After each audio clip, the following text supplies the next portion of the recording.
Welcome to All About the Girls. I'm your host, Jenny Craig Brown, here with a podcast that's all about empowering stories, laughter, and inspiration. Each episode, we dive into the lives of incredible women who share their journeys, passions, and unique qualities that make them shine. This podcast is your year-round pass to connect with the inspiring stories that make our community and our world a better place. So grab your coffee or your wine, settle in, and let's celebrate strength, spirit, and stories of amazing women. Welcome, everybody, to another episode of All About the Girls, the podcast. Joining me today is a lovely woman I'm so excited to introduce, Dr. Regina Beard, founder of Victory for Kidz. Yeah. Welcome. Thank you. Thank you for having me. I am so excited to talk more. I want to dive into, of course, Victory for Kidz, the group, what it means, what you guys all do, your focus. But let's kind of first dive into that overall, what's your story in a nutshell? And then we'll dive into all of those individual pieces. So started off, I'm a dreamer. I'm a dreamer that had 2 kids by the age of 20 years old. Oh, wow. So here I am, 2 kids, didn't know what to do. Do I go up? Do I go down? What do I become in life? And the funny part is my father actually told me he wanted me to become a nurse. When I was 14 years old, a freshman at Indiana High School, he said, "You need to become a nurse, Regina." I was like, what you talking about, Dad? He said, "You need to become the nurse that put the patients to sleep." I said, "Dad, what is that called?" He said, "Look it up." And back then we didn't have computers. So this is encyclopedia. So I had to go look it up. And it was a nurse anesthetist. So I had an assignment. I went down to Gary Methodist and I talked with the nurse anesthetist. She outlined exactly what a nurse anesthetist was, how much they made $80,000 a year back then, and all the wonderful things. So what I did was I then said, I'm going to become a nurse anesthetist.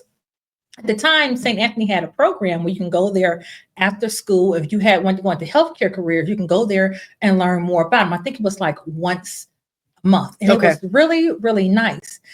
So then I failed biology and I said, nursing, not for me. So I said, I'm going to become a teacher. And I said, you know what? I'm going to impact somebody's life. I'm going to become a teacher. But here I am now, 20 years old, 2 kids. And I'm like, what do? I got to feed the kids. You know, where do I go from here? Absolutely. And I always say that my journey started backwards, meaning that I actually did go to school. I'm a nurse by trade. Okay. But I also did teach. I was professor at VU and also Ivy Tech. Okay. So I always say that I'm a dreamer first. You know, I have dreamed these things and I have lived my dreams, and it's a tremendous blessing. And I love that you see that, because that's something that I think often folks, everybody, you get in your own head. Correct. And you're on the journey. And so you're not taking any time to sort of look at the outcome of what you've already accomplished. Correct. And we don't give ourselves enough credit because of that sometimes. So I love that you're already seeing some of that. As young as you are, that's a great thing to look at. And I think you brought up a key word there, journey. You know, I found myself early on getting frustrated about my journey, only to realize all the lessons about saving money, how to manage money. It wasn't at the destination. At the destination, I was expected to know how to manage money. It was about along the journey. The journey taught me life skills. The journey prepared me to even sit before you and have this conversation with you. But it had nothing to do with my destination. And oftentimes we find ourselves getting frustrated, worked up, depressed, you know, suicidal because of the journey, instead of realizing the journey is just that. It's all about learning. So when you get to the destination, you can maintain the destination. That's amazing. So you've done the nursing, you've done some teaching, and it sounds like most of that motivation came from your dad. It did. And he just said, this is a really good idea. You should do this. And you're like, hey, you're right. That's interesting. A lot of people almost rebel a little, like, my dad said this, so I will do the opposite. But you really took that. I did. That's really intelligent, especially for 14 or, you know, whatever that age was. And, you know, looking back, I think we don't realize sometimes as parents, or better yet, role models, the role we play in people's lives. You know, we have the power to direct them if we're saying it in a loving and kind manner. Now, if he would have hit me over my head, I wouldn't be sitting here probably as a nurse, you know, and he wasn't gentle about it. He sounded real sure, like, you're going to become the nurse to put the patients to sleep. And that right there alone got my attention. Like, who but the patient's asleep. So I had to look it up, and that's how I ended up here. And then looking it up, same thing, the research and Correct. having him say, go look it up, and you doing so. Correct. It's almost like that was the start of your own journey with it. Mhm. So then you can accept it as your own idea a little bit Correct. more because you're doing the research and you're seeing all of that kind of come out and go, oh, actually, I do like that. Correct. The That is curiosity. a great idea. Yeah, You know, he created that a little bit correct. in you. Mhm. He sparked that Smart. in me. And my father was a very wise man. I won't dive into him. He passed in 2015, but he was very wise. You know, our other companies are because of him. You know, we founded Victory Training because I was taking care of him. And I started thinking about how can I give back to my community on a budget. So we started CNA training back in 2015. You know, we gave away free classes. The class was also $375, all because I wanted to answer the question, how can I give back to my community? We did the home care company, Victory at Home 2020, and it was all the same question. What can I do? What answer can I be? And I thought about my father. You know, when I took care of my father, it was really all about me trusting someone to come into my house, trusting them in the most intimate time, because right now I'm not a nurse.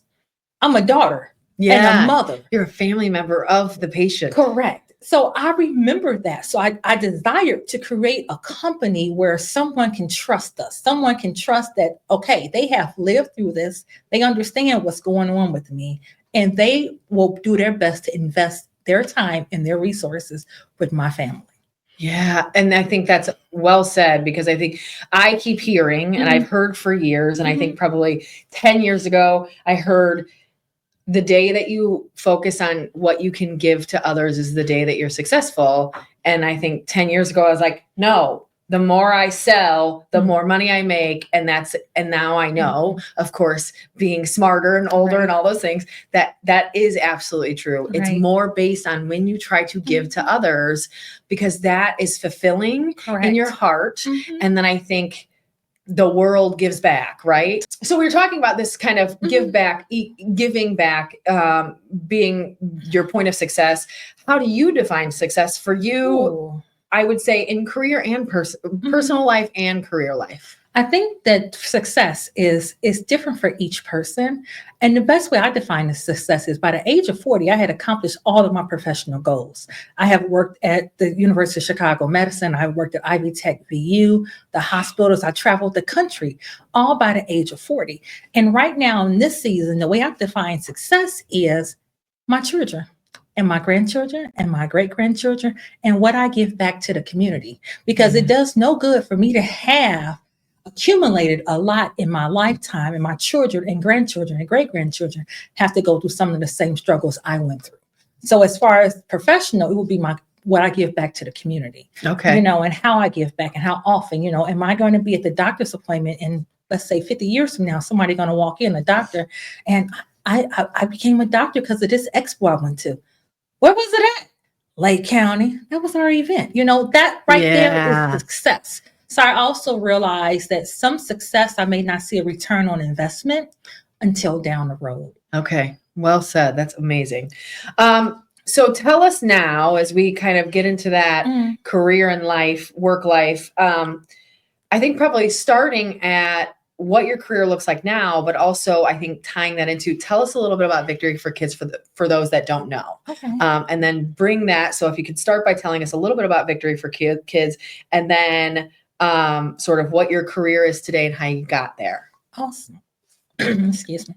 Victory for Kids is a nonprofit organization. Our goal is to create a zeal for youth ages 5 to 17 to pursue healthcare careers. And you may be thinking, why?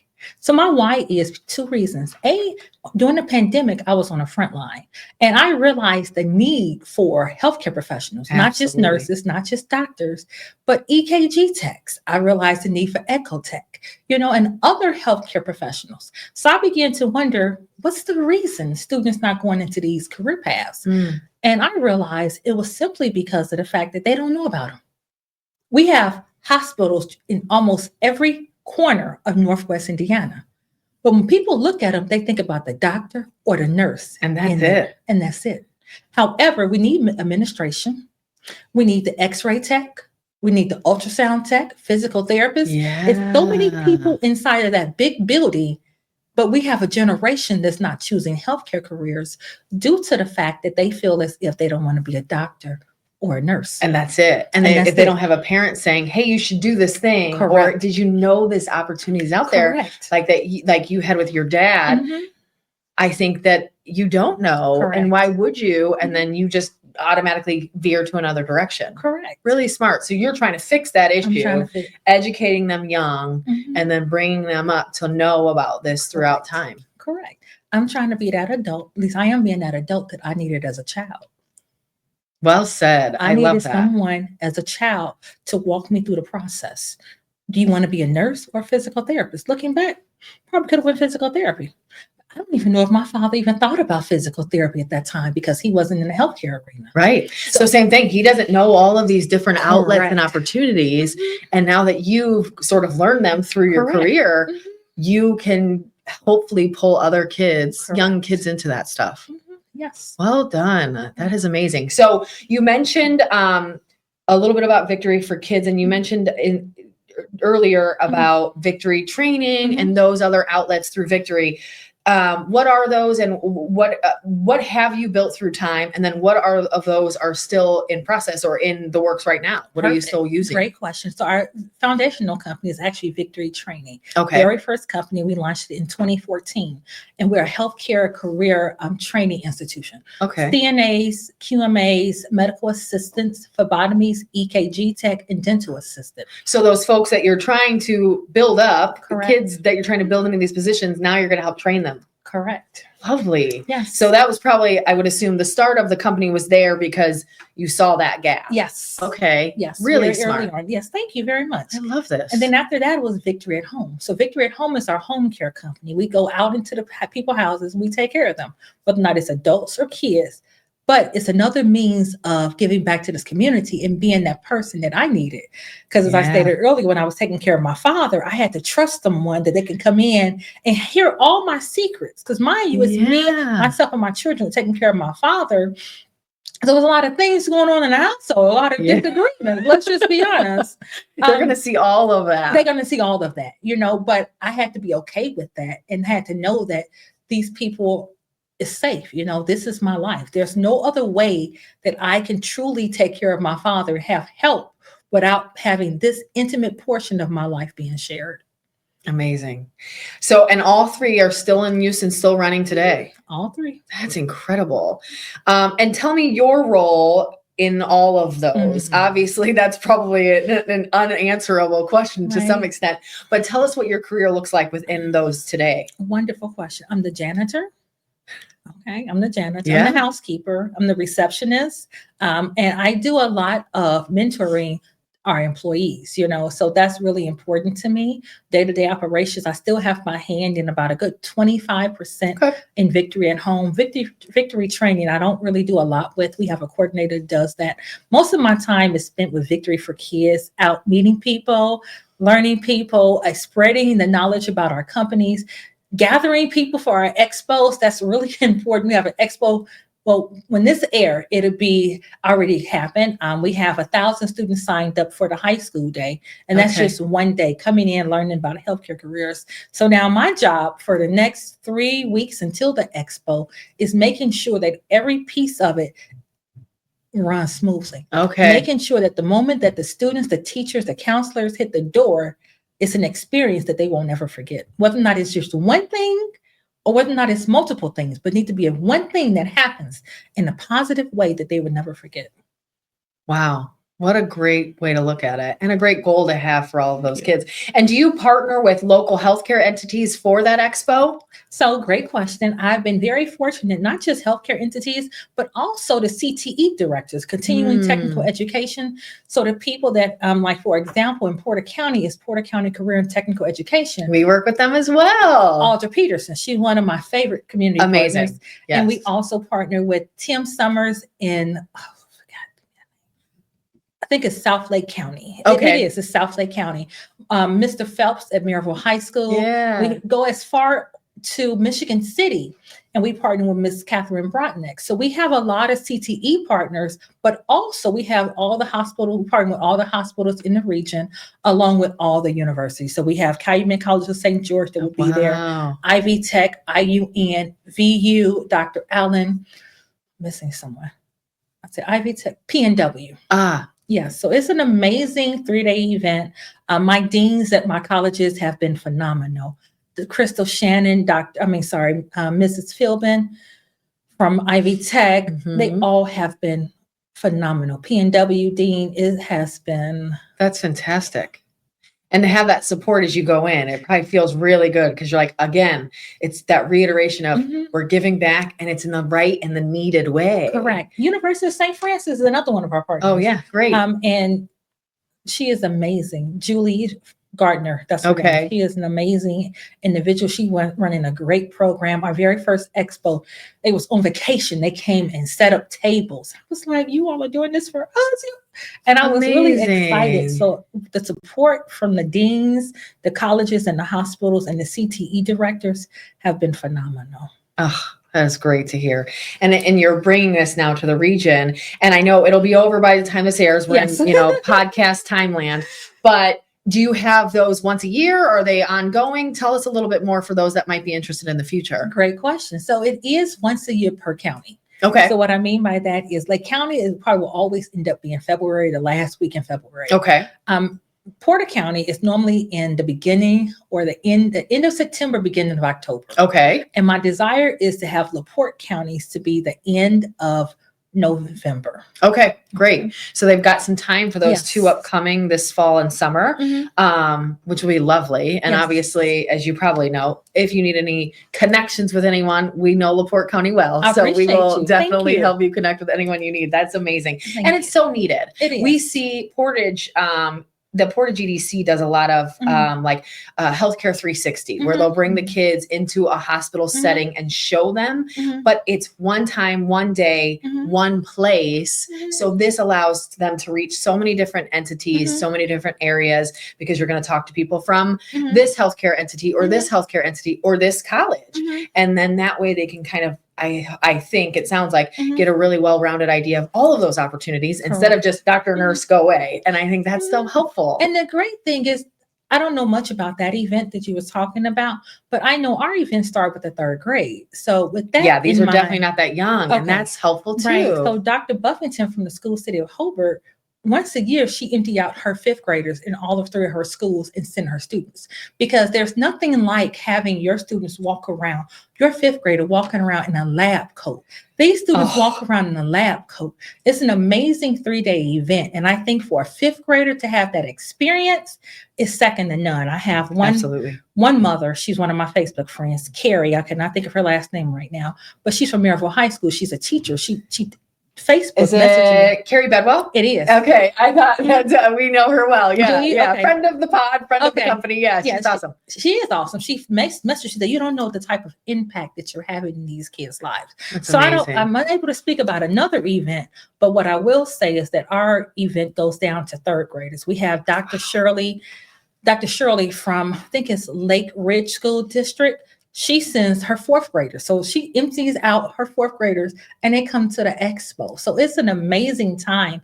And I think our premise is we want to catch the youth, or we want to interact with them when they're younger, because we want to be proactive as opposed to being reactive. Yep. And that's really important. Well said. So through all setting these 3 companies up as needed, it sounds like as you grew and were able to, what has been some of the big challenges that you faced during all of this? I think initially going in, it was really just connections. We had our first expo. It was about, no one knew who Regina was, or Dr. Beard now. So it was difficult landing the connections. And it was, one of the hospital CEOs told me recently, she said, Regina, I said, yes. She said, as you continue to grow this, our people will continue to come, more will come. And it had me to think like, you're right. We're only 2 years old. When this airs, it'll be 3 years old. Okay. And they don't know enough to realize what's going on? They come in like, what? I'm here because my job sent me here. Right. Not realizing what a typical day will look like. Yep. So as podcasts like this and other shows that we've been on continues to go forward, it will definitely help to push our message. Absolutely. And it sounds like you're overcoming each of those little battles as they come. Yes. And saying, okay, how do I fix this? And hopefully giving yourself some grace to say, yeah, I've been here a year. Now it's 2. It'll soon be 3. That's still so young to be as successable as it already is. Correct. I think we saw, just even with the growth of the podcast and the annual event, same thing. First year, I was like, I think it's neat. Hopefully others will too. 50 people. Second year, 125 people. Okay, people do like this. And I think that's probably how you feel a little bit too, of I am right. Like, this is a need. It is a need. I am fulfilling a need. Others are seeing that, and then more see it, and then more see it. And now it seems like you've got everybody on board, especially in the Lake County area. And as you grow in the others, it's going to happen because people need it. To be honest with you, Porter County, we saw our largest numbers at. Really? Yes, we had 2,500 students in Porter County. We had to turn people away for our high school day. So we have had great success in Porter County. Incredible. And a lot of it is due to Audra Peterson. She has single-handedly taken me under her wing and has been an amazing example of what to do and what not to do. She has allowed me to call her up. I don't call her past 8:00. So I've been calling her up like, hey, can you help me? But she has been definitely a blessing. She encourages me. But we have had great success in Porter County. I love that. That's amazing. So good. Our last one in Porter County, we had 1,400 students. The one we just did at the Duneland Falls. Your team was there. So Duneland Falls, we had 1,400. And I'm like, why are my numbers like this? It actually went down. But what happened was we split off Porter County and LaPorte County. So LaPorte County, we had 1,200 students. So that 1,200 plus 1,400 gave me my 2,600. So incredible. It has been great numbers. Lake County, amazing numbers. Thank you. Lake County, we have our very first expo. We had 1,800 registered students. So we have been doing a wonderful job. To date, since 2022, we have impacted more than 12,000 youth lives. They have learned about healthcare careers. So even if you walk away with one thing, that was still an impartation. And that's enough for us. But that's what it's all about. It's not about me. It's not about Victory for Kids. It's about the community coming together to help replenish healthcare workers. And that's important. In this region, the largest number of employees are within healthcare. So what are we doing to ensure that these children remain in the region if we're not preparing them for healthcare careers? Yeah. And if you can do both, I mean, goodness gracious, that's amazing. And now they're connecting with those local groups and it's healthcare based. And worst case, they find out it is not for them. But then I think that we've seen this 100 times through time, right? There's so many kids that grow up thinking they know what they want to do, and they go through a lot of schooling and pay a lot of money for something they end up never doing. If you can nip that in the bud at 5th grade, heck yeah, 8th grade, even in high school, but you're getting them in or out of the right career for them, or teaching them earlier than ever before. And we, talk about it often. We work with all of the schools locally. We all of our coverage that GreatNewsLife does for schools is all done for free. We don't charge the schools. They don't pay us a dime. We'll keep it like that forever. But that's our goal, is we want to really showcase the work that the students are doing, the sports, the plays, the everything. We just did a post the other day about, I can't remember what, it wasn't Science Olympiad, but it was something not sports. And it's just fun to see us sharing those things about other items. And that's why, is because we want to help those kids learn as much as they can, get out there as much as they can, experience as much as they can. But that's what you guys are doing. You're getting them into that stuff so early.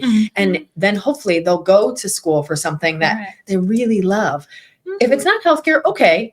But hopefully you're not getting into something you don't want to do, and you can get into what you really are meant for early on. And hopefully that's healthcare. And to sum it up, it's about creating a vision.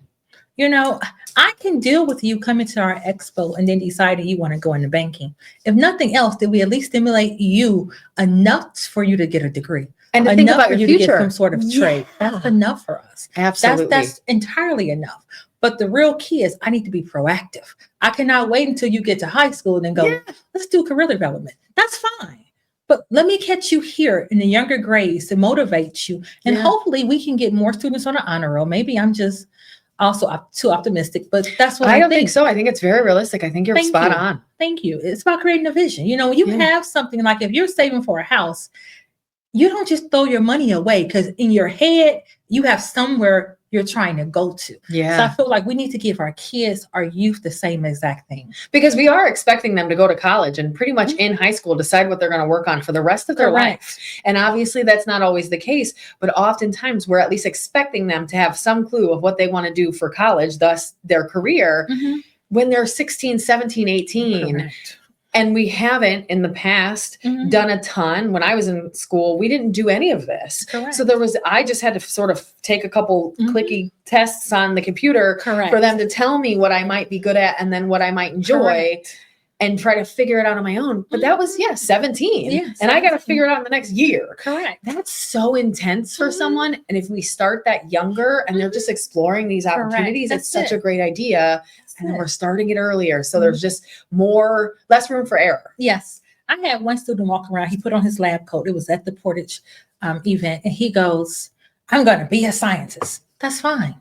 I appreciate that. He may be that one student that may find a cure for cancer. Yep. To help eradicate cancer, all because he put on that lab coat and it changed his life. Yes. So you just never know what's getting ready to happen over these 3 days. Oh, that gave me goosebumps. I love it. So this is a big question, and maybe it's too big of a question, but how, with all that said, how do you balance your career with your personal life and your passions and make all of that work together?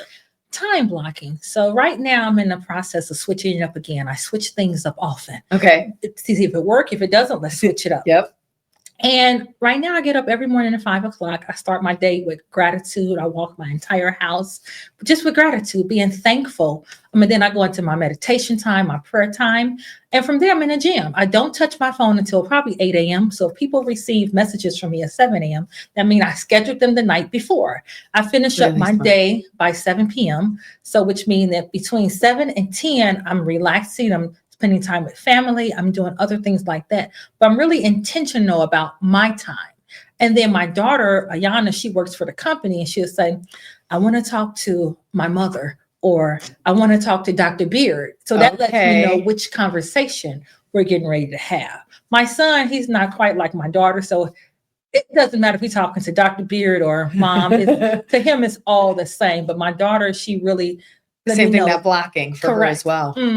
So my children are really, and as far as my passions, I love to travel. So I am finding a way to incorporate my passions with Victory for Kids. So we'll be launching a YouTube channel. I think you and I discussed this, and it will be me going to different areas talking. When I say areas, I mean throughout the country. Okay. Talking to healthcare professionals, finding out what they do, what is a typical day like, and then putting in our YouTube channel for people to see it. So it's allowing me to do what I love, which is travel, but also allowing me to also continue what I love doing professionally. And you're then going to get all of these tidbits for your audience, those kiddos, to see and be like, love that, don't love that, love that, don't love that. What does a day look like? Oh, I didn't realize that. And they're learning. They're learning just as they will in those expos, but ongoing in between the expos. And then the two come together and probably a perfect fit. Correct.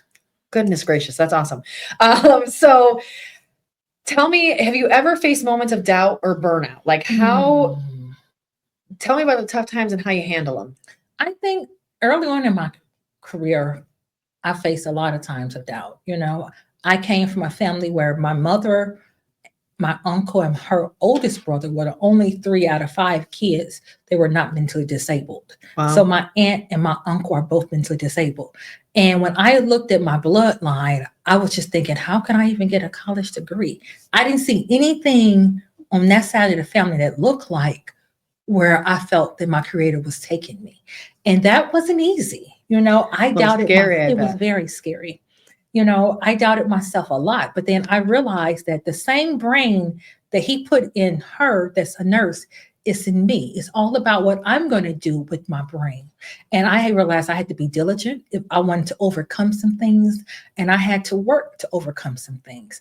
And then I also got a scripture. I think a lot of times we call it affirmation. And it was, I could do all things. Can I speak? Oh, absolutely. Yeah. Okay. I can do all things through Christ that strengthens me. And that was really important to me because it told me that no matter what I wanted to do in life, no matter where I wanted to go to, I can do it through Christ. So that was my light that helped me to navigate. And it's funny because even now, 20 years later, when I hear that scripture, I know that it's about to be some new territory I'm getting ready to embark on, because he's letting me know that, hey, don't become weary. Just a reminder. Just a reminder. We got someplace else to go. And I'm like, okay, let's go. Yeah. I love that you say that. And it's interesting to me that you start your mornings. I'm seeing some patterns. You start your mornings much like a friend I have. We've talked about her on the pod before. Her name's Sharina.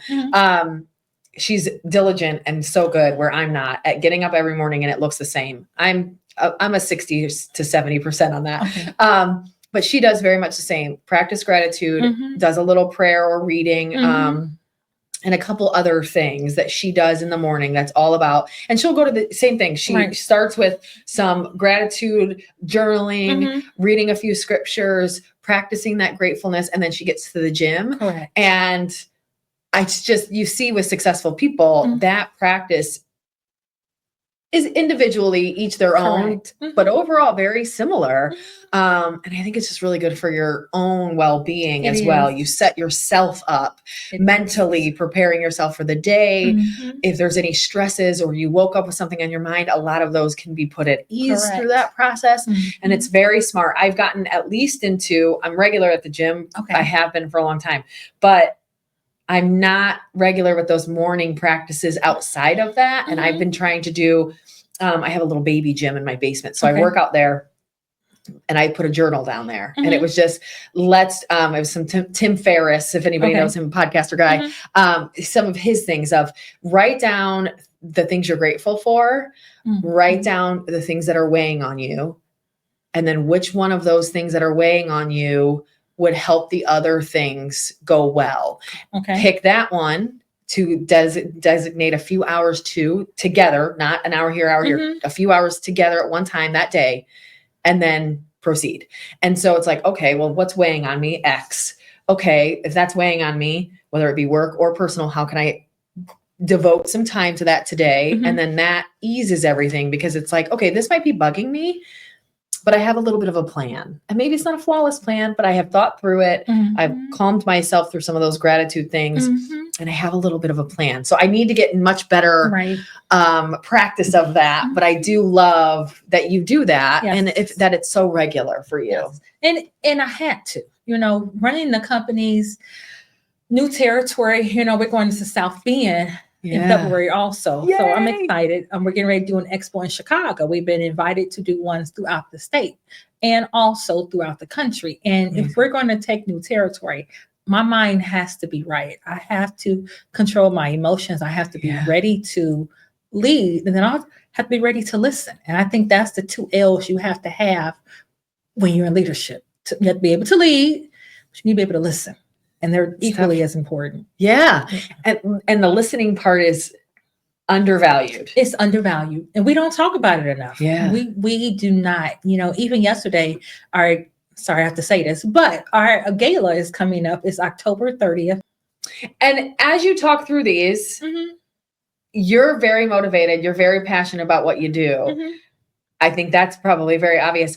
How do you do that? How do you keep motivated day after day as these things get tough, or as those little things add up a lot? I've seen it in my own world. I'm certain you have it times 10. How do you keep motivated day to day and keep positive? That's a great question. I think I know I love what I do. So Victory for Kids is still, I feel like, still a baby. Yeah. It brings me a lot of life and joy.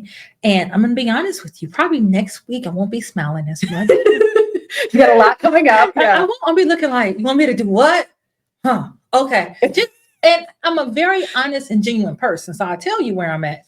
However, when the 10th, 11th, and 12th for South Bend come, and then when the 24th, 25th, and 26th for Lake County happen, it's like this was all worth it. These kids are walking around interacting with the people there. It's like, this was all worth the sweat, the tears. I'm going to cry like, what did I get Yeah, there's Me going to be too. some of that. Yeah. Yes. And I'm okay with that. And I think as I continue to grow as a person, I'm okay with the world seeing, because a lot of times we get stuck because, as we discussed earlier, we think we're the only one getting discouraged. Yeah. So if I can let somebody look at me and go, well, she didn't do all of this. She still get, I do.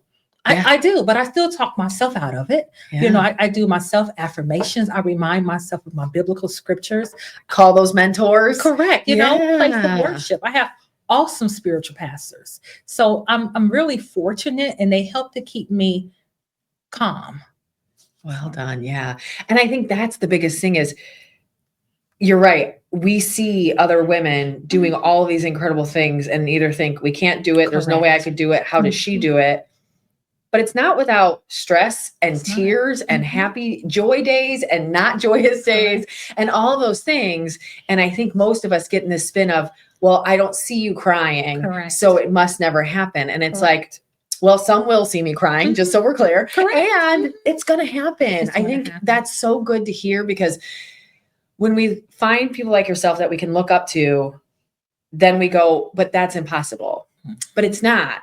It's just that we have to believe in ourselves. Correct. Reach out to those outlets that believe in us too, to get those reminders and just forge ahead. And you're going to have good days and you're going to have bad days and you're going to cry and you're going to yell and you're not going to be happy sometimes, but then you're going to serve 2,600 kids. Correct. And you're going to go, wow, we are helping literally thousands of kids have a better future. Correct. And you know how many families we're impacting? So if we didn't do 12,000 students in a course span of 2 years, 2.5 years, each one of those kids, if they have at least one child plus a mate, how many lives we have touched? Yeah, because that's trickling to all of those people. Correct. So it's amazing. And then the other thing I want to add in, sometimes you don't have to believe in a dream. I'm just being honest. No, you please. know, I think we get so caught up with, I got to believe in myself. No, you just got to have a vision and start walking towards it. And over time, you realize that, okay, this is real. I'm really doing this. I set a goal and I accomplished the goal. I think a lot of times we wait until we go, I know this is for me. When that may not happen until you're in it. That's and we got to think point about that. I'm glad you brought that up, because you're absolutely correct. There's been so many times that the first step is the most important and you just got to take it. You just got to take it. And there's been so many times that I felt like that step was off of a cliff. Correct. But you go, I mean, worst that happens is I fall. You fall. It's going to be okay. Everybody's, I've got people that got me. Correct. We're going to be fine. We're gonna be fine. And then you hear from those other people that say, I think you got this. You think and you then got you it. remember that you probably do. Yeah. And that's important. And that's important. And I think that I sometimes love it. we sell a false narrative. You got to have it all together. You don't. No. You just got to start walking. That's the most important thing. If you can start making a step, you're headed in the right direction. Everything else will come. Yep. And then down the line, you start realizing, oh, people think I have it together. Oh, things are sort of working now. Correct. But you didn't know that was going to happen. No. And it's sort of a surprise. It like is. I have a couple of friends where I'm like, oh, I think that they think that I'm cool. Right. No, thank you. Also, I didn't know that I was giving that energy, but I'm super glad I am. And it's just, those things change you. And it's a surprise sometimes where Yes. I dove into this event and this podcast. You've heard the story, most have. I didn't even know how to make a podcast, but I knew people that had, and I figured I could do it too. And so we started Googling, literally, Cammie and I, figuring it out. And we did, and we made it work. And we, we didn't know what we were doing, but we figured out. You mentioned Mr. Phelps.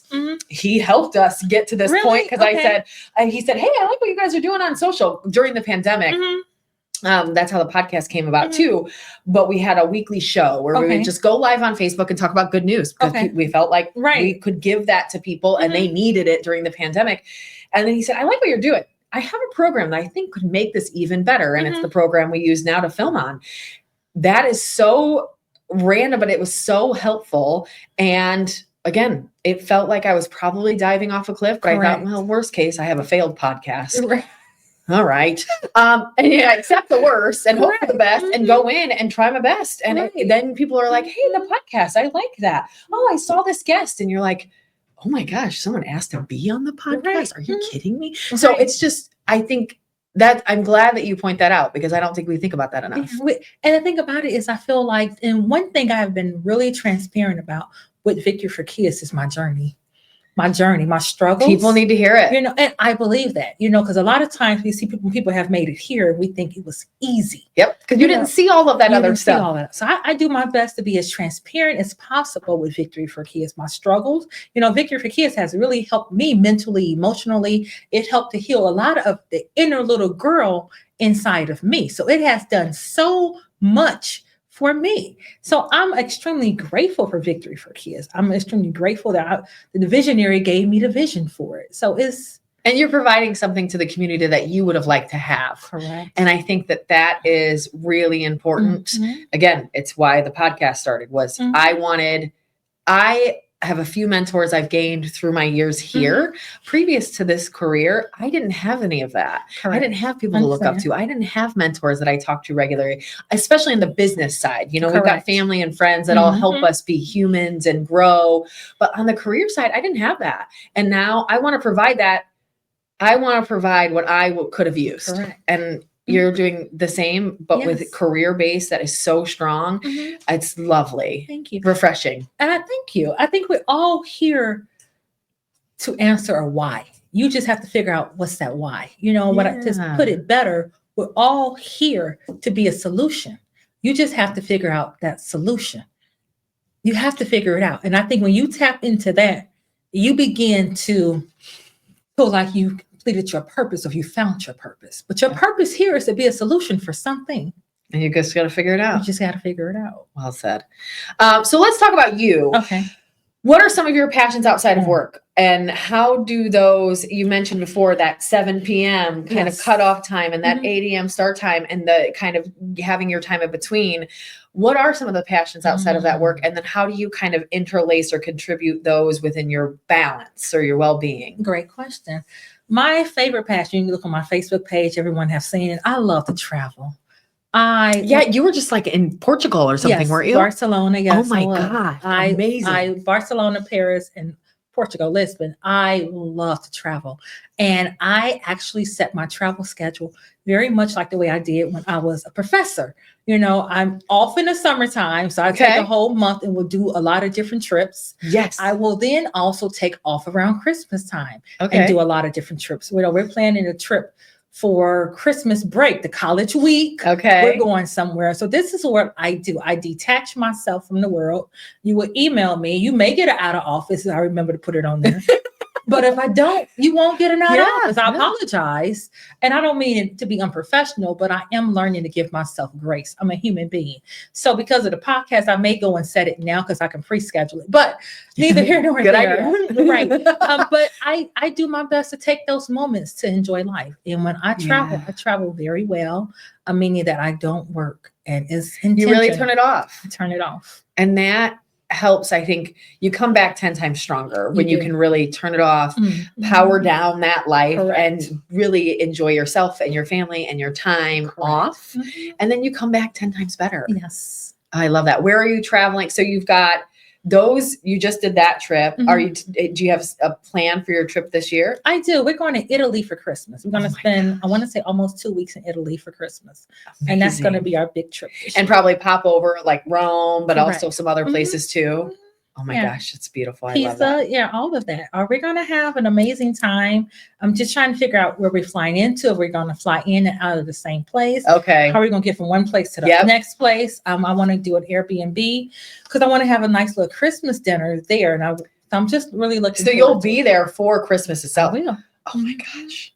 Yeah.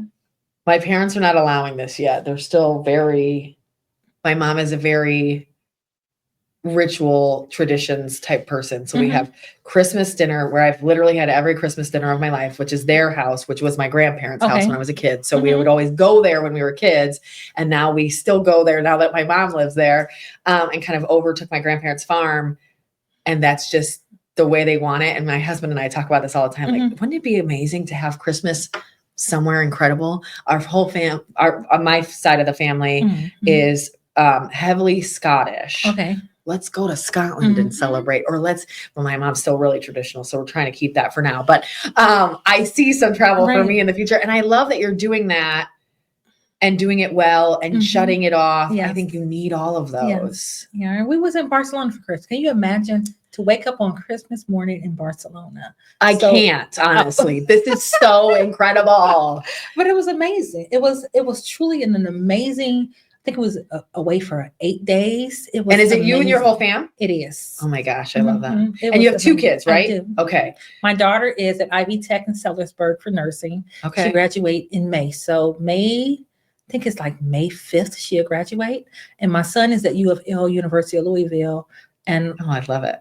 down in Kentucky. And he graduates next year. His major is chemical engineer. So, but it was pretty neat to see him. I said, all you do is eat all day. And he was like, what's your point? Like, this is what I do. So I always teach and keep working out, go to the gym in the morning time. But yeah, I have really been blessed. I mean. And do you have a bucket list place that you haven't got to go yet that you're really excited about?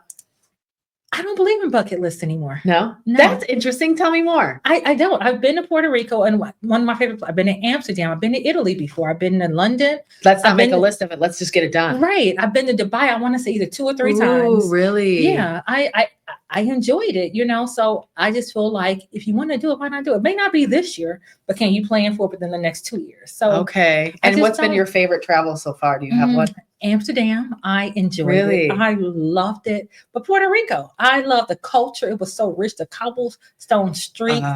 Old San Juan was amazing. And the group we went with, he was a Puerto Rican native. So he took us around Puerto Rico in such a way that was just fascinating. Yeah, it's hard to find anything better than that. I mean, the actual tour guide from the area. Correct. Yeah. And we hung out like in Old San Juan, a neighborhood behind Old San Juan, and it's a neighborhood of houses. So we're just hanging out there for 4th of July. They're partying, they're making their own liquor. It was an amazing. The food is probably incredible. It was amazing. The food, even the culture, it's rich. And I so enjoyed myself. I love that. That's great.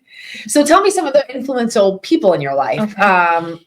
Particularly women, obviously we shoot for, but it doesn't matter. Who are those people in your life that have really impacted you heavily? Of course, my father, I mentioned him earlier. I'm a daddy's girl. So is, I don't know how to say it, but that's for life. Right. It is. Thank you. Really is. So I am definitely a daddy's girl, but my pastors, I have some amazing pastors that really taught me my faith and helped me to understand a relationship with God. And I think that's one of the reasons why I'm so transparent now, because in my walk with God, I strive to be as transparent as possible. Great. So it allows me to open up. My grandmothers were amazing. I had one that felt like I could do no wrong. And I had another one that felt like all I did was wrong. So maybe they balance each other out. They did, and I felt myself really close to both of my grandparents. My mother, she, we was on food stamps when I was younger. So I feel like, and she makes sure I understand it doesn't matter where you come from. You don't have to look like where you come from. Yep. So that was really important, staying in the line for government cheese. I recall being on Section 8 housing, and to see where I'm at now, I think my heart goes out to people. And even back when we first started Victory Training, we didn't even turn a profit. And we had gave away almost 200 book bags to the residents. My Aunt Banks, you was mentioned earlier about giving. My Aunt Banks said, don't be afraid to give, Regina. I'm like, lady, you give him money.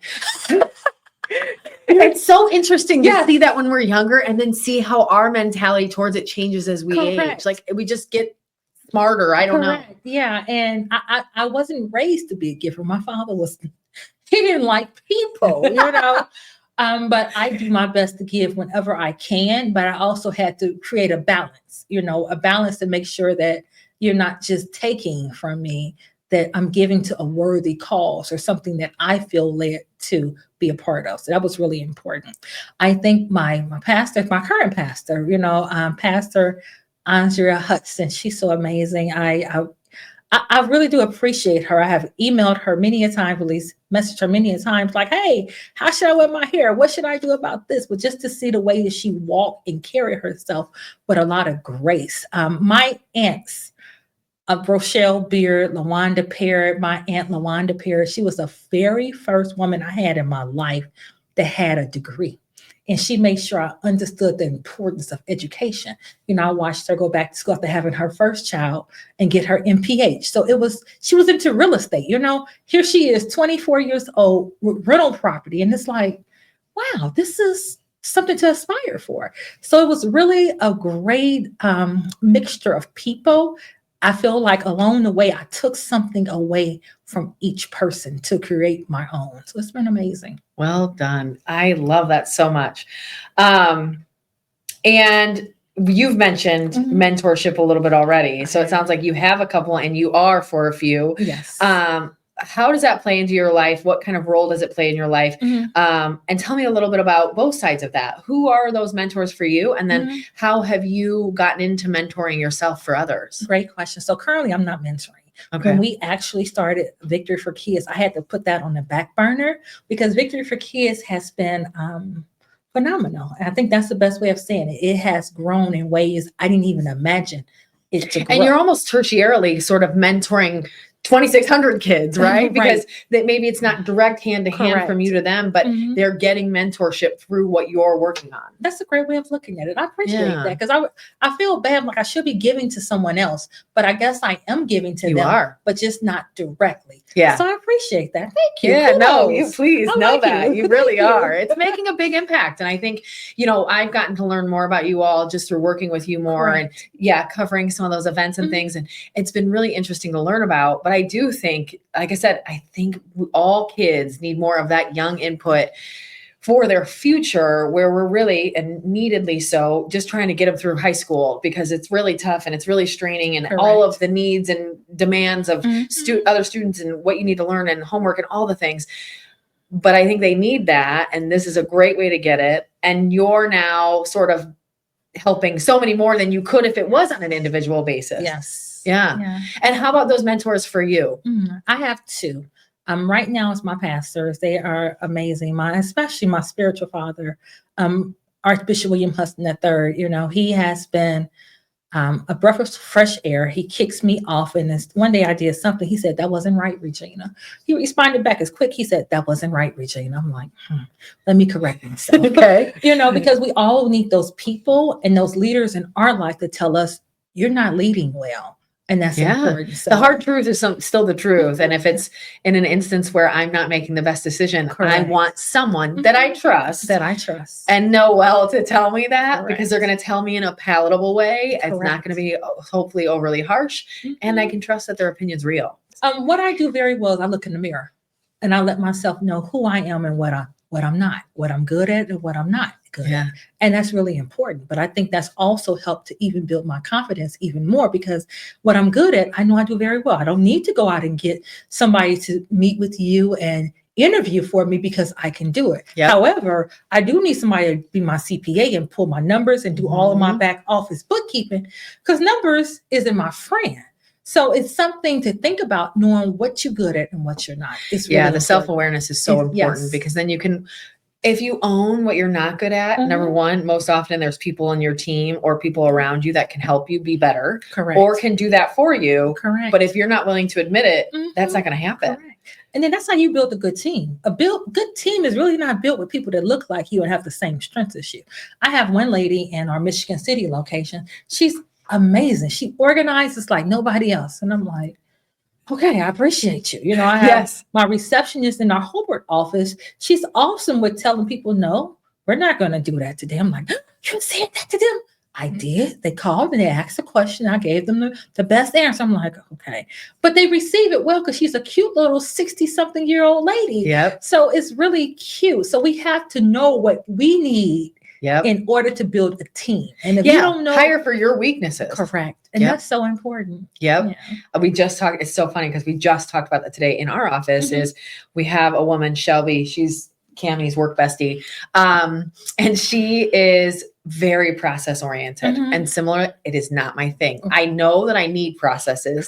I'm not good at identifying them, putting them into place and running with them. I will run anyone's process. If they tell me, hey, we do this way, I am down to use it and I will, and I'll do it happily.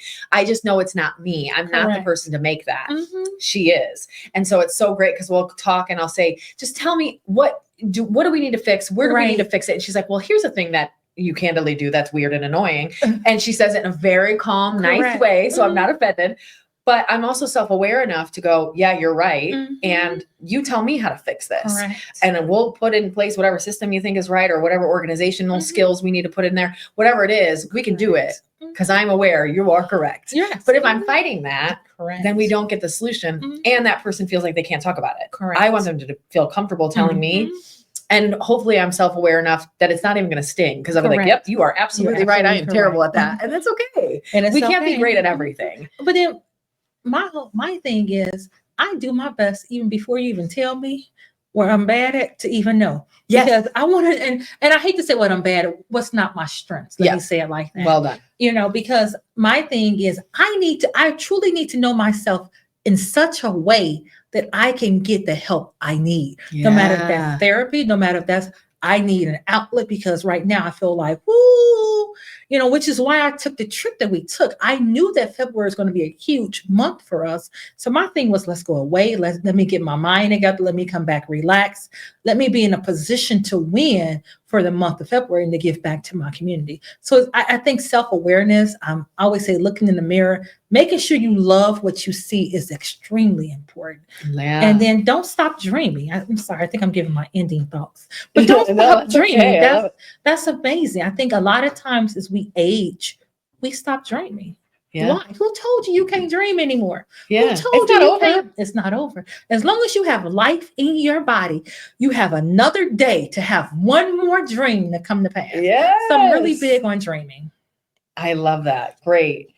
And how do you preserve that sort of sense of self while you juggle all of these different roles? My relationships, my friends, relationships are really important to me. And I'm learning how to keep my business relationships separate from my from my personal relationships. And that is a win for me. Okay. Some people, I feel like, you may be a great business relationship, maybe even a great business, I hate to say friend, but colleague. Let me say it like that. Whereas you don't get that side of me where my friends get that side of me. And I do my best to separate all portions of me. It's the woman that has everything, but then it's the leader inside of me. It's the businesswoman inside of me. But all of them is still a piece of the woman. And I have to identify which piece I'm operating in now. Yes. We had, I think we talked about this on the phone one day. We had one of our All About the Girls themes. The event has a theme every year. And one of the themes was This Is Me. Yes. And that's exactly why. I felt like there is Saturday Jenny, but that's different than Monday Jenny, right? And it's hard to find a balance. I'm going to use air quotes there because I don't think there's really a balance. I think it is blending all of that together to where Monday Jenny, you see some Saturday Jenny in that, and vice versa, where I can still be business Jenny on Saturday because it's part of me. Correct. And vice versa, because it's also part of me. And my friends can see me at work and not go, really? That's weird. Or vice versa. But I can keep them separate to keep a little bit of sanity too, and turn some things off when I can and that sort of thing. And that's what my 7 o'clock is about. It's about me just being Regina, not being an entrepreneur. It's about just a woman, just enjoying myself, whether or not that's watching TV, taking a nice bath, just whatever that is to give me some sort of peace, to keep me connected and feeling whole. That's what I do after 7 o'clock. And that's really important. And this is not all on the script or the questions or anything like that, but because I'm trying to get into this world, I am a bit of a workaholic just by nature as a human. Same with any career I've had or any job I've had. This is really my main career. How strict are you on that 7 o'clock? Is it really every day? Are there days where you're like, I just got to work extra? Or is it, there is nothing that needs me after 7? How strict is that for you? So to be honest with you, I am doing my best to get to, there's nothing that needs me after 7. However, last night I was up to midnight doing emails, in my head, they needed to be done. But the reality, I knew I had the podcast there and I had another event this morning. So time going to be stolen. But when I woke up this morning, I didn't feel like myself. And that's what I realized. The feeling I get from being from 5 to 8 with just Regina is like nothing I've ever experienced. It's a high. and it's a great feeling. So my thing is, if I want to keep that, I got to keep certain things in place. Because this morning I woke up, I felt like I wasn't centered. I felt like I was moving in a lot of different directions.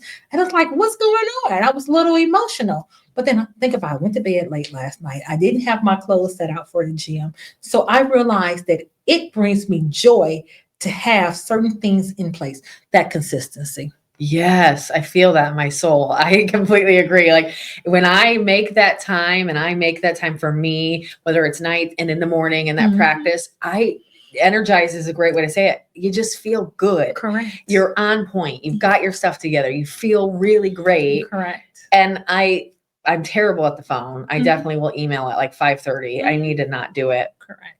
So, but I do. And I just need to turn it off. So, and I agree with you, because my concern is, well, I forget to send this message. I do send later. Everybody get a send later. So that way you're not calling me back before 8 a.m. My emails, you may still get an email at 7 o'clock, but I don't even open up my emails. And I started doing this feature. I actually cut off my emails. Not the alerts, but I go into like manage email on Gmail and I push the button to make sure my emails are off. So they don't even come through until I go back at all until 8 a.m.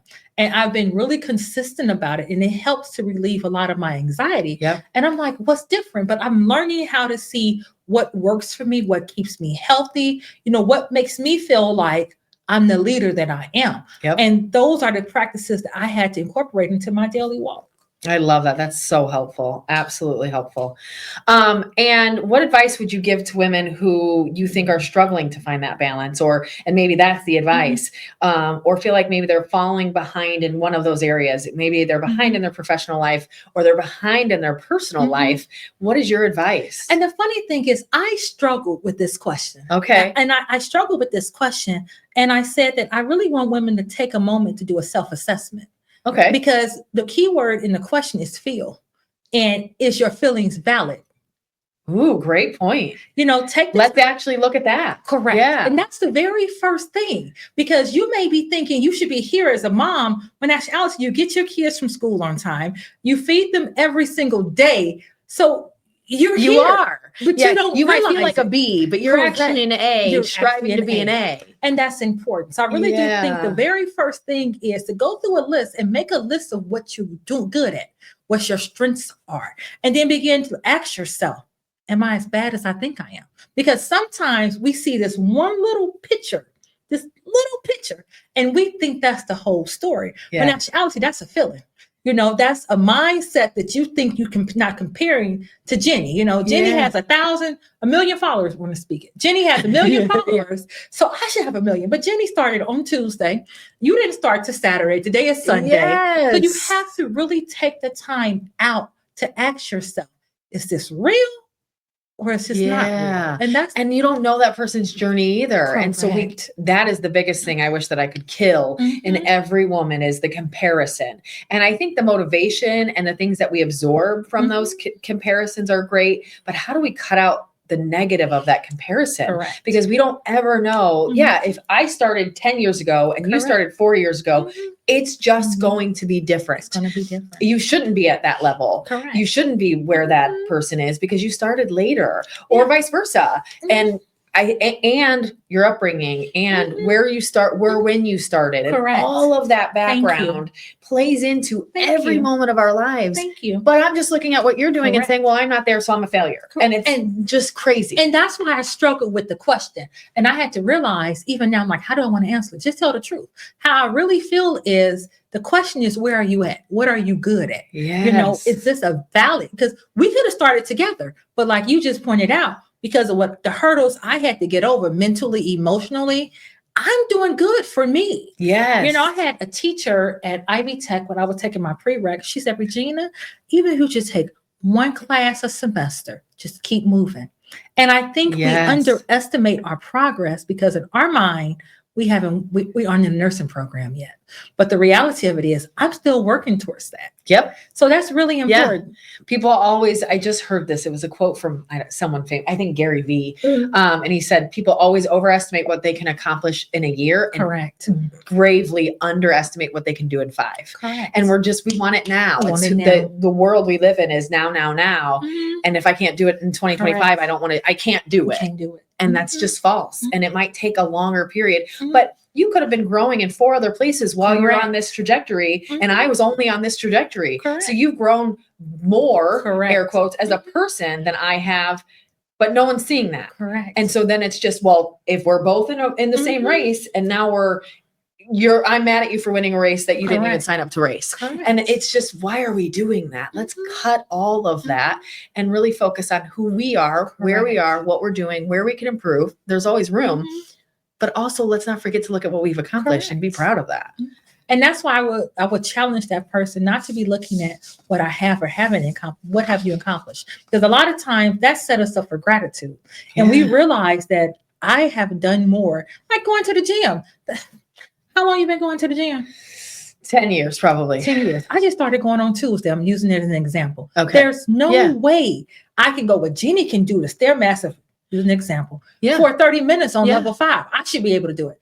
It's not just different. possible. We're in different planes at that point. Correct. So I need to give myself, and the word I'm going to use again is grace. Yes. To know that I'm getting up every morning. I'm showing up for myself, and I'm doing better each day. And nothing else matters. Nothing else Where matters. anyone else is does not matter, because you are doing this thing for you, about you, at your pace, and what makes sense for you. When we first started Victory Training, people would call me up and say, you know what your competition is doing? It was a customer called. I said, my competition? She said, yeah, your competition. I said, what's that? You know, the school down. I was like, what's that? And she didn't understand what I was saying. So then she goes, you know, I said, what makes them my competition? I said, I apologize, but I don't believe in competition.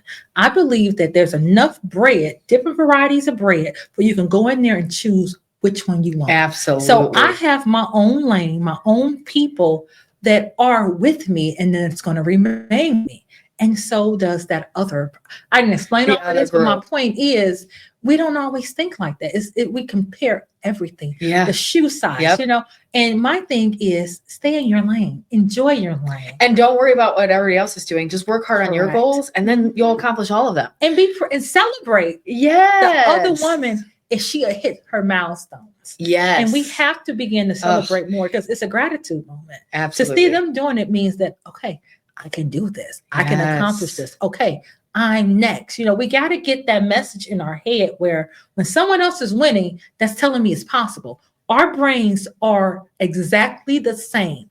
Only question you need to ask yourself is, what are you going to put into it to have the same results? Yeah. And I think a lot of times our brains, survival mode, say, you're winning, so I can't. Correct. That's false. That's false. We can all win. Like you said, there's enough bread. There's enough bread. It will work, especially when we stop worrying about where I am in line compared to others. Correct. Let's celebrate all of our wins.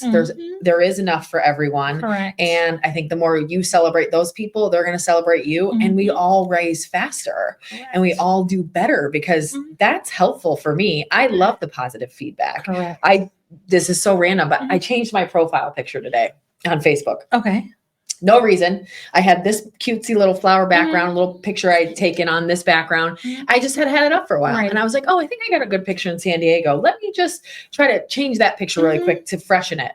The feedback from all of my lady friends it was amazing. I think in 10 minutes, I had all these comments like, you're so pretty. I love your smile. Oh, there's my Jenny, you know, and it was so fun, because it candidly wasn't creepy old men. Correct. It was my friends, my lady friends telling me, love you, great pick.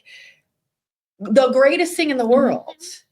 They don't care that my teeth are bigger than theirs or whatever. Who cares? They're just saying, hey, great pick. Correct. You look great. There's the smile I love, whatever it is. And it's just like, that's what I want so much more of, is that's what we're about. What this podcast is all about is, how do we build each other up and kill all of the whole competitive thing? Correct. And I know a lot of folks say like, well, the competition helps me. I think that we most often think that. Yes, we think that. I don't know that it's true. Correct. Because the issue is that the competition becomes the only thing. Correct. And it's too big. So then I'm competing against you and now I'm not celebrating you anymore. And that goes to the wayside and that's bad. And so let's compete against ourselves. Correct. And not worry about all the other stuff, except for when we're cheering them on. Correct. We're all running our own race, but we act like we're all in one marathon all together and there can only be one winner. And think about this. You bring up a good point. How many mental health problems will go to the wayside if we focus on ourselves? Yeah. The anxiety, a lot of that is because what someone else is doing. We're looking over the fence trying to see what you're doing. Yeah. The depression. You're depressed, not so much of what's going on in your life. Well, maybe, but you have compared it to someone else. Or what you're seeing on social media isn't what you have. And therefore, even though that's not technically really true, it's what you feel. And then you get that word again. Yep. And it's just a feeling. It's not real. Yeah. And that's the problem. So I think that we would do ourselves justice. And you're making a great point. I love it. That we need to stop comparing. Yeah. My journey is not your journey. Yes. You know, we're so different. Everybody is so different because it is every factor from the day you're born until this day. And every piece and every day plays into where you're at and what you're doing and what you're thinking and how you think and how you react and all that stuff. Life choices. It's just, all of that. Where you grew up. Correct. Was it rural? Was it city? All of that stuff plays into it. So no one human can just say, well, I'm competing because we're the exact same. It's not real. It's not real. Yeah.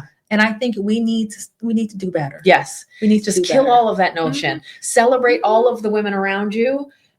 Celebrate the ones you don't even know and run your own race. And then my other thing is we're all great. So let's come together and impact the community. Better yet, let's come together and be a part of the Youth Healthcare Career Expo. Yes. That's what we need to do. Okay, I'm sorry. And also all about the girls. But that's what we need to do. We do. You're absolutely right. Because that's where we make big change. Is when we all come together for all of those goals. All of our goals. And that's so important. But oftentimes we have an isolated viewpoint of our journey. In actuality, this right here is helping me. Yeah. This right here is helping me. I so love my work with GreatNewsLife. You know, one of the best investments, this is off script, actually joining the family. I think I'm part of the family now. Yes, you are. Let Chris know that I'm part of the family. Chris, you got another one. We all are. It's okay. But it was one of the best investments. You know, you all have helped to increase our visibility. People was like, who, where, who are them people? And I think one of your questions is, what are we going to be doing? We're looking to increase brand recognition. So it was just, I went on a field trip with my students and we went to the Dina Barber White Center. No mention of Victory for Kids, none whatsoever. Whereas now people are like, yeah, I was there. You saw me in WI Life. You saw me. I was there. Yeah. I'm like, okay, thank you. That's what it's about. It is what it's about. Yeah. You know? So I thank you all. You all are doing a wonderful job. Thank you. Putting out a great product in Northwest Indiana. And it's one of the best investments we have made so far. And we have had media people. We had a media person who have even connected us with Queen Latifah. I saw this. Yeah. So we have had an amazing journey. But as far as regionally, you all are second to none. Kudos, great job. Cammy, cut this for a promo. I love it. Thank you so much. Testimonial. I love the work that you all do. And then to realize, you and I was talking, and he started off a lot like me. Yeah, you know, it's absolutely. Like, wow. You guys have very similar stories of me about there's a need, there's a hole, this is missing. I want to fill it. No one thinks I can. Watch me. And that's been, to be honest with you, that's what keeps me motivated. Yep. Tell me what I can't do.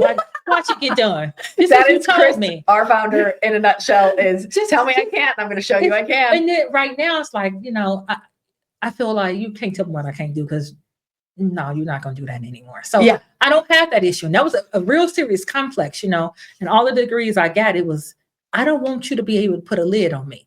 I was really intentional about a lid. You will not keep me down. Wherever I want to go to, I want to go. You know, you will not no hold ceilings. Me down. Yeah. Correct. So no ceilings. Thank you very much. And that was really important to me. Yeah. Love that. Okay. So legacy and future, what is one piece of advice that you would give to your younger self if you could go back in time? I think the best one we talked about earlier was enjoying the journey. I found myself so depressed over the journey, like, why is not happening so Try to get to that place. Yes. And now that I'm here, I'm like, Okay, well, I learned how to pay my bills because I walked through the journey. I learned how to be a mother because of the journey. Everything I've accomplished, it's been because of the journey.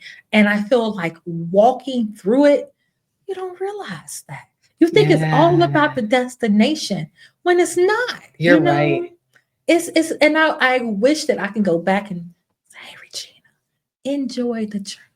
Yeah. And it's something that I didn't do. And people tell you that, you think it's such a cliche, but it's so much truth into that. It's one of those things I think that we hear a lot from successful people growing up, and it almost seems false or just kind of BS until we get older and we're like, no, really looking back, I should have enjoyed the journey and paid more attention. Stop just only looking at that spot there where the red pin on the map. Correct. Yes. And actually look at the distance in between and the things that will happen along the way, because that's where you're going to learn the most, develop the most, grow the most. But you're right. I have looked at the end point forever. And now it's like, oh, okay, well, you keep hearing from all of the fancy rich people that if you enjoy the moment you start enjoying the journey, you learn more and you're successful. But it takes time to realize that. So yes, that's a great one. Tell all the younger folks that. That's great. To enjoy the journey. I mean, and even now I find myself, I will go somewhere, I've been there 10 times, but I still want to see along the way what's different. There's something different. You know, you have to train your eyes to see something different when you're in an old place. And that's about gratitude more than anything. Yeah. And you have to really search for it. You know, you want to be common when going places you don't realize there's something there that you never see. This is nature. It may be a different bird today. You never know what it's going to be, but you need to train yourself for it. And the gratitude is a big piece of it. That's really smart. And what's next for you? So you mentioned personally, professionally, what's next? Oh, great question. Personally, I want to travel so much more. And I'm saying it laughing, but I do. I love to travel. The trip to Italy is big on our list. Oh, I'm so excited for that. I am too. I'll post it. Yes, please. I normally don't post stuff because I have a seesaw about posting a lot of my personal life. But I think people actually enjoyed it. I had some teachers and principals at the schools in Hobart like, make sure you share with us. I'm like, well, you really want to see my We want to take your trip with you. Yeah, we want to be a little bit of a part. Correct. So for one of the first times, I was like, wow. And it felt so foreign, but I realized it's social media. This is the day and age. So I also like put their different restaurants that I love. You can almost tell the ones I love, like 5 out of 10 or 10 out of 10. I gave rating. So when someone go back, you can go, okay, I like this restaurant, I like this. No, she said she didn't like this. I'm gonna walk past it. But that's important. And then I was talking to Audrey Peterson. She was like, you got me wanting to go to Lisbon, Regina. I said, do you? She said, yeah, I want to go to Portugal. I said, okay, Audrey. So you just never know. It wasn't even on my list of places I plan to go in the next couple of years, but seeing your posts about it, I'm like, I didn't know, but this looks amazing. And it is. It's such a great eye opener for other folks. It is. That's awesome. Yeah. And then as far as professionally, I think the real thing is to impact more children's lives. You know, that's really important for me. And Victory for Kids have been primarily self-funded. We had some sponsorships along the way, but it's really have been primarily up until about this year self-funded. You know, we have given away more than $20,000 in scholarships. Wow. Again, self-funded. And I'm not saying that for a pat on the back, but our desire is to remain impactful in the community. So if that requires us to use our funding for it, we've been blessed and we're able to. So it's been amazing. It really sounds like it has, and you guys just keep killing it. It's fantastic. You're doing a great job. I appreciate that. Thank you. So before we get to our speed round question, tell us what is bringing you the most joy in your life right now? I think 2. Okay. My children. I'm loving seeing where we started at. The mother of 2, 20 years old, just praying that I can get them to go to Andrean High School. Yeah. Both of them graduated from Andrean High School. 2017, my daughter Ayana. 2019, my son Jamel. So to be I able wonder to if we have see, their graduation photos. We cover graduations for all the high Really? schools. We probably have their grad pics. Really? Yeah, I probably do. I will send you. You said 2017 and Yes. 2019. Mhm. We'll send you. I don't know them, but we'll send you the links and Okay. see if they're in there, Thank because we you. cover all of those. Same thing. We do it for free for all the Really? schools. So we might have their pics. Okay, thank Yeah. you. But so that's an accomplishment to be a woman walking through my mother's kitchen, living with my mother, going, I want my kids to go to Andrian, and for both of them to come out of Andrian, and it wasn't easy. My kids were in private school for almost all of their education. Wow. And I didn't make a lot of money. I made $8 an hour for the first 5 years of their life while they were in school. But it was a sacrifice. I felt like it was an investment, Yeah. And what I would always say jokingly was, this is my 401k plan. They're like, Yeah. what? This is my investment for my future. If I set them up right, I'm taken care of for the rest of my life. And I was really intentional about that. And going back to, what's the other part of the question? I'm sorry. Oh, no, you're fine. I forgot to.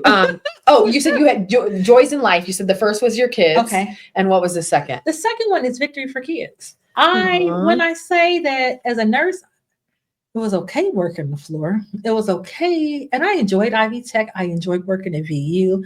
I enjoyed University of Chicago. I don't have a job I didn't enjoy. I found some type of joy with the job. However, I enjoy Victory training, Victory at home, Victory staffing. I enjoy those. But the impact and the lives that we're transforming, 12,000 lives. And that's not even including the expo we just had. I want to say it was 1,400 students in Porter County. Or is that so technically that's from April. Now you're at 4,000. Not that, wouldn't that be 4,000 then? No, we did 12,000. Oh, 12,000. Yeah, that's even a bigger number. Yeah, that's right. But yes, it's amazing to get emails from these Facebook messages from Carrie and other people like, you're impacting my children.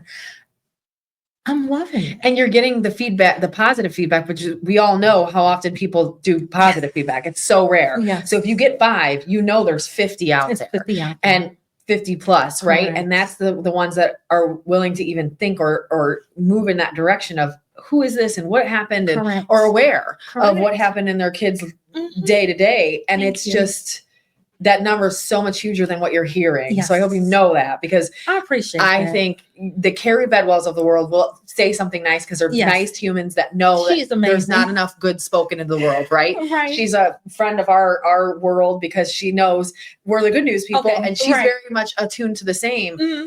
But not everybody says that. Correct. So if you got a couple saying it, you just know there's so many more out there that just aren't saying that. So that's great. Thank you. About 2 months ago, someone, she came in my inbox and she said, I thank you for what you're doing.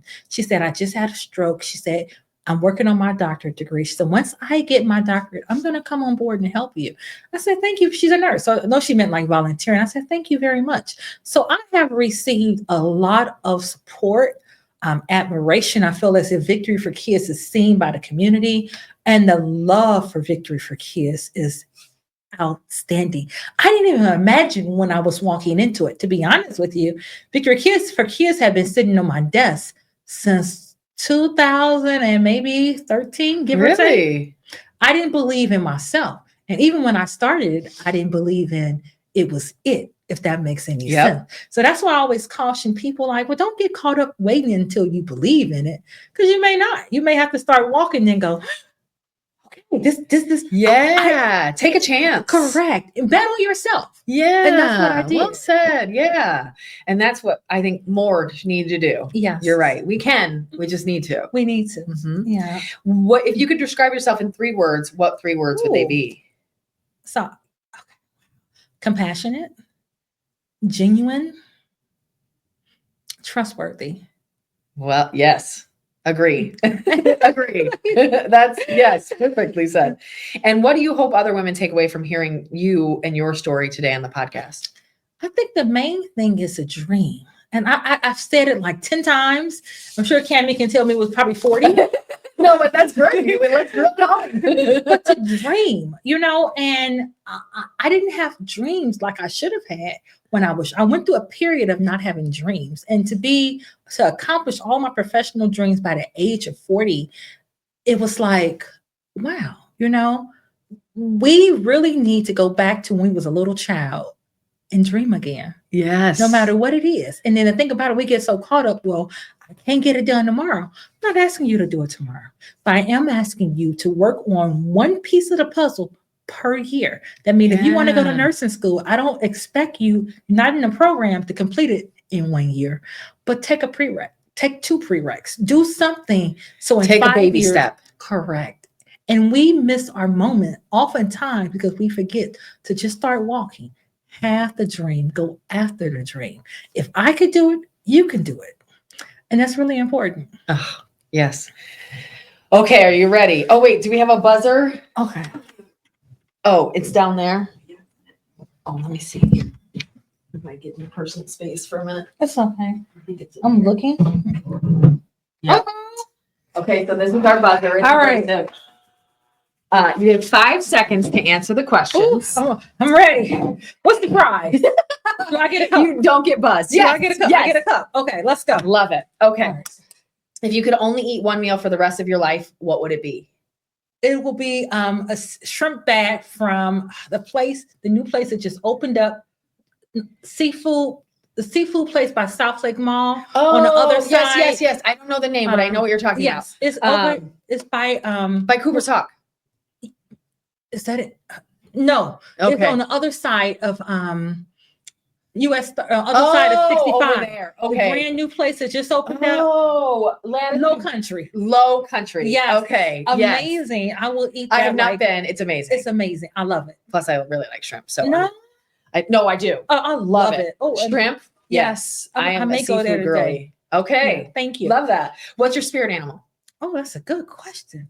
What's a spirit animal? Like an animal that you feel like if you were turned into an animal tomorrow, what animal would you be? Like, what's the animal that's sort of like you? I guess I would go with a panda. Okay. Soft and gentle. That you also can be. I was thinking that for you. Were you really? Yeah. Because I think they can get a little crazy if they need to be, but they are overall very kind and nice and gentle. Mm-hmm. And they have power behind them. Yes. But they're kind and nice and gentle. Gentle. Mm-hmm. Huh. If you could swap lives with any fictional character, who would it be? Question. Fictional character. Oh, Matlock.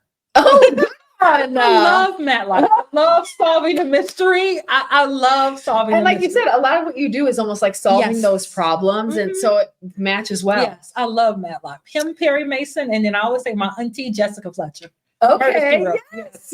Yes. Oh, Murder, She Wrote. I love Murder, She Wrote. I mean, I just saw Murder, She Wrote. I was somewhere. And it was on the TV, and I was like, "Oh my gosh, yes. Murder, She Wrote!" I haven't seen this for a long time. I love it. Then now they have. I know we playing. I'm sorry. No, but now they have the Matlock TV show with the lady.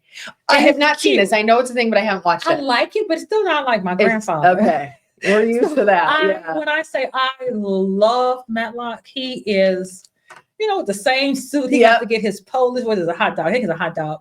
And it was just so amazing. I love Matlock. That's cool. What is your favorite smell in the world? Lavender. Good one. Cats or dogs? Dogs. I have the cutest grandpup. Really? Yes. Oh, I'll show you pictures. She is so pretty. She's gray. She's a pit bull. She's so gentle. She's amazing. Cute. I love it. What's your most used emoji? Purple heart. Love it. What is one talent that you wish you had? I wish I could sing. Ugh, and I tried every time, and I even had a pastor that told me, "Don't join the choir, Regina." I said, "Huh? Don't join the choir." So he said that. I was like, "Don't join it." She said, "Don't join the choir." So, yeah. They know you well. It's okay. Well. All right. What's one talent you wish you had? Oh wait, did I just say that? Did. Yeah. Mm-hmm. What's your guilty pleasure TV show? Ooh, guilty pleasure TV show. That's a good one. Is it also Matlock? Well, I guess so. Because people like, you watch Matlock? Yeah, I do. But I would say my NCISs. I love all of them. Good one. I can, and it's a mystery I like to solve. I can figure out what's going on, Yes. why they did it, the whodunits. So I love a good mystery. It's a good one. I'm NCIS and SVU both. Elspeth. I think she's a lawyer, and This is so familiar. What's that from? Yeah, Elspeth is another one. Okay. I like to watch. Is that a show? It is. Okay, I didn't know the name of the show, so I must be thinking of something else. Interesting. It's pretty good. Where did I go? If you could instantly master any instrument, what instrument would it be? The horn. Okay. Yeah, Like a trumpet, saxophone, something like that. Get Okay. out the way. It's just I love it's a good nice horn. and bold. Yeah. Coffee or tea? Tea. If you could have dinner with any one person, alive or dead, who would they be? Oh, it's a tough one. I think it's so many. My father. Okay, that was close. Good one. Yeah. I was like, 1, 2. Oh no, please. That's a good one. My father would be one. Just so to hear his thoughts about what we're doing as a family to preserve his legacy. So yeah. Oh, that's a great answer. What's the weirdest thing in your fridge right now? Weird. Blueberries. Not too weird. That's okay. Yeah. I just started eating them. I'm trying to eat healthier. Okay. That's why for me it's like I got blueberries in my fridge and I usually don't. Right. I'm trying to figure out if I like them or not. Okay. I like them in my yogurt, but I'm trying to figure out if I like them in my smoothies. Just like eating that. Yeah. Yes. Like the flavor. Yeah. So it's a little different. Okay. That's a good one. I keep losing my place. If you were a superhero, what superpower would you have? That's a good one. I would say X-ray vision. Oh, good one. Okay. I want to see where you hurt it. I want to see your emotions, your real emotions that you don't always show. Okay. So I really want to see who you are as a person. Like the inside of a person. Okay. And what's the last thing that you Googled? Here. Google directions here? Yeah. Okay. I did because I went over to Wall Street and I was like, but this not it. I went back and I said, oh, it's West Street. Okay. So yes, did I get that correct? Yep, you are correct. Yeah, that's good. I can't remember. I can't believe you even remembered it. That was like 2 hours ago or so. And last one, you're almost there. What's one word your best friend would use to describe you? Jesus. So one of my closest friends is Krisha Norris, or Krisha Jones now. She's been Jones almost 20 years, and I still call her Norris. Same with one of my besties. Right. Her name changed a long time ago, and I don't care. Particular. Okay, particular. Yeah, she I says like that often. I'm like, who are you talking about? She like, you, Regina. I'm like, me? She like, yes, Regina. I'm like, no, that's not me. I don't think I'm that way. I'm not particular. I know what I want. Thank you. There we go. Yeah, it's okay. I think that's totally fair. Thank you. I appreciate it. I'm going to make sure that she sees this clip and she knows that. We'll cut it out for her. We'll give it to her. I appreciate that. Because she needs to see this. Like, Jenny understands me. Why don't you understand me? No, I'm teasing. Now, don't get me beat up by your best friend. I know, right? She lives in Texas, so she's not coming up anytime soon. I love this so much. Anything else we should mention before we kick it off? So when this aired, we would have given away scholarships because we have starting something new. It's called Giving Wednesday. So at our Youth Healthcare Career Expo, on Wednesdays, we have on this particular Wednesday, we have February 26th, we have the CTE directors, Audra Peterson, Tim Summers, Ms. Catherine Brodnex, and then also the other CTE directors will be submitting us 3 names. And we'll be looking and selecting one of the 3 students to receive a scholarship, $1,000 scholarship. So our desire is not just to have an expo, but to have an experience. And I think that's one of the reasons why it has been successful. It's not just an expo.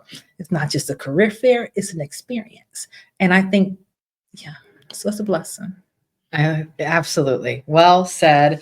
And how do people connect with you, Victory for Kids? How do they find out more information? So you can either go to info@victory, 4, kids with a Z.net. And I'll say it again, info@victory, 4, kids with a Z.net. Or else you can just go to victoryforkids.net on the website and then send us an email there.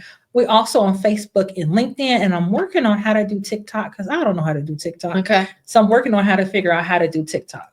Yeah, you've got some cool content. I think TikTok will be fun. Thank you. Yeah, Appreciate that'll be great. that. All those kids in those lab coats. Yes. Awesome. Yeah, that's great. And you all took some amazing shots of that. It's amazing. You all do a wonderful job. I just want to say that again. Oh, sorry.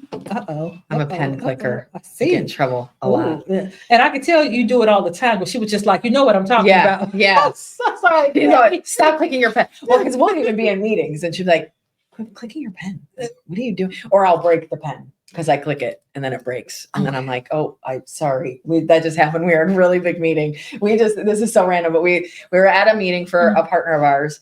We thought it was like 4 people that we're friendly with, that we know really well. And it ended up being like 14 people. Are you serious? And they were like, what is the partnership that we have? Can you tell us all about it? And I was like, oh, I didn't know I was doing this, but yes. And I dive in and I'm, talking to everybody. And finally I was like, I broke my pen. Do you have another one? And she's like, yes. Like, stop clicking your pen. Like, I'm so sorry. Does it relax you? I'm a fidgeter. Okay. I think just by nature, I'm very hyper internally almost all of the time. And so over time, I've gotten really good at like, don't be weird. Right. But I still have a couple things. Okay. Our founder, Chris, is the same, but he has a spinny ring. His wedding ring is actually one of the ones that spins. Okay. He spun this is his second wedding ring, because his first one, he spun it until it broke. Oh, wow. Like it split down the back. Right. Like 4 or 5 years ago, and he had to get a new wedding ring because he broke it. And I've never had like an outlet like that I found that works really well. But so whatever's kind of around. A partner of ours just gave me a fidget pen. So this part spins. So you can just do this instead, and then you're not clicking or breaking anything. I just don't have it. That's really nice. I've never heard of one of those. Yeah. And because I made a joke, I was doing a presentation. We do social media boot camp down here a couple times a year, where our partners can come and just learn about social updates and what's happening in the space. And I started laughing. I'm like, sorry, I have a thing with pens. And I was joking about it. And then she's like, oh, here, I have this for you. Use this. It's a fidget pen. And I'm like, thank you so much. This is so nice. And I do use it when I have it. I'll spin it, but I need to just keep it with me more. That's amazing. Yeah. Well, excuse me. Thank you so much, Regina, for being here. You are a light in the community. I'm so happy to have you here. I'm so happy to see you kind of fulfilling this role that was so needed in our community. Thanks for all your work. For all of you out there, connect with her online. Check out Victory for Kidz. It's really a great group. Obviously, tune in next month. Like, follow, share, all of those great things. And we'll talk to you next month. Have a great day. Thank you.